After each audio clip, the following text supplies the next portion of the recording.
How to play YouTube music in the background. Hey everyone, welcome back to the channel. In this video we're going to learn how we can actually play YouTube music in the background, so make sure to watch the videos till the end.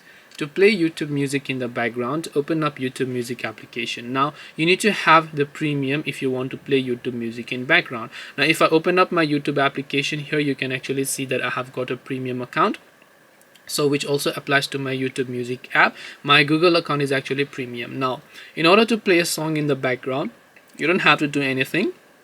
As in, when you start playing the song and then you close it like this, you will be able to see that the song is still actually playing in the background, as you would be able to find over here. So you don't really have to do anything, as I said, as long as you have got premium. It might give you a little bit pop-up to play YouTube in the background, but once you have had done that, going to playback, and then you can select these options here, you should be able to play YouTube in the background.